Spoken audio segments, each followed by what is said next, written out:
सेटी films present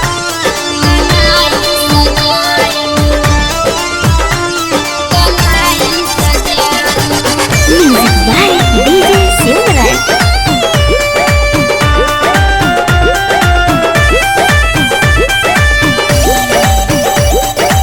recording by Seti films Sitamarhi. ससुराल से नहीं हराई अपना भैया के घरे बोलाई।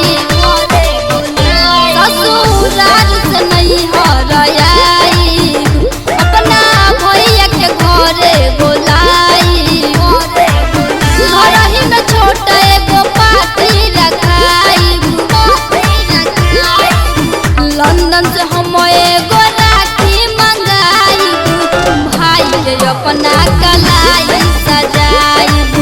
लंदन से हम एगो राखी मंगाई भाई के अपना कलाई सजाई।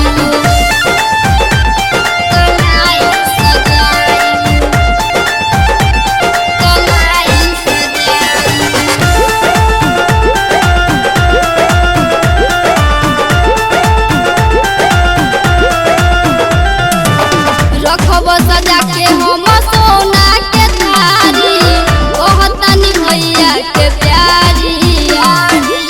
मनमा में रखले बानी सोचा विचार के घरे जाइए भैया हमर सऊदी कतार से।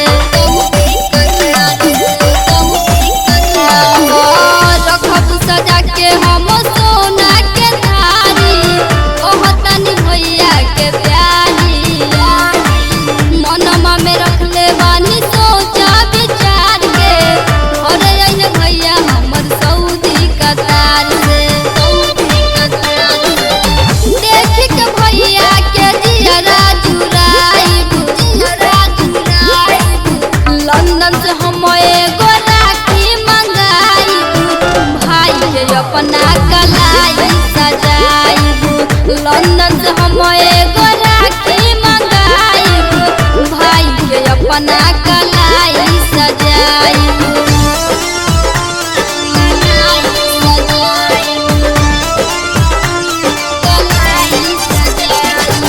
Music by DJ Simran.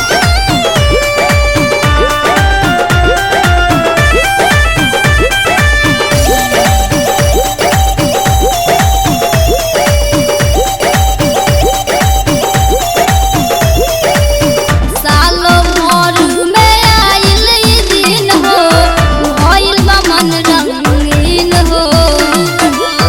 माथे पर तोरा चंदन टीका लगाई मनीषा निगम वाला गाना बजाई।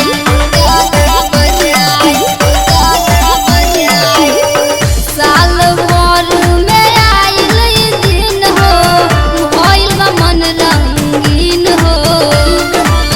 माथे पर तोरा चंदन टीका लगाई मनीषा निगम वाला गाना बजाई। सखिया सहेलिया के घर ही बुलाई। लंदन से हम एगो राखी मंगाई भाई के अपना कलाई सजाई। लंदन से हम एगो राखी मंगाई भाई के अपना कलाई सजाई।